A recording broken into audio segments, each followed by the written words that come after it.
The phrase "children of a lesser God" originated in a poem by Alfred Lord Tennyson, and I quote, "For why is all around us here as if some lesser God had made the world, but had no force to shape it as he would?"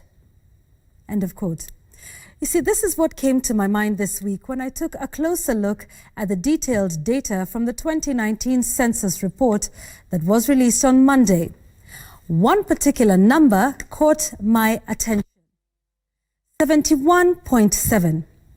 This is the percentage of people in Mandera County that have never, ever been to school. That number is slightly better in Garissa, where it stands at 75.2%. But if you're shocked already, listen to this. In Wajir County, a whopping 77% of residents have never set foot inside a classroom. Now, let me tell you what these percentages really mean. That in each of these counties, 8 out of 10 people have no formal education. And folks, these are not numbers from 1963 when we made the fight against ignorance a national goal. These are figures from the 2019 population census, which means that they are as current as they can be. That if you randomly stopped any 10 people in any of these counties, only 2 of them will have had some level of education. I know this is just but one statistic from the many figures contained in all of the 5 volumes of the report, but it is a very telling statistic. Think about it. What is it that one can achieve in this country without formal education?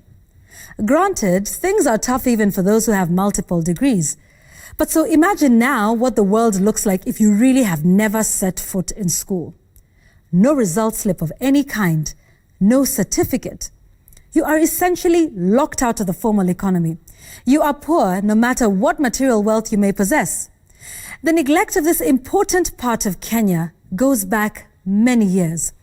But we are far too deep into our independence to start making excuses about history and the past. It has been 57 years. How can we have any Kenyan, let alone 77% of them, without any formal education? This is not just another region. This is a region that borders key neighboring countries, a land teeming with the wealth of camels, goats, cattle, and solar energy, to name but a few. How is this immense wealth supposed to benefit people who cannot even write their own names?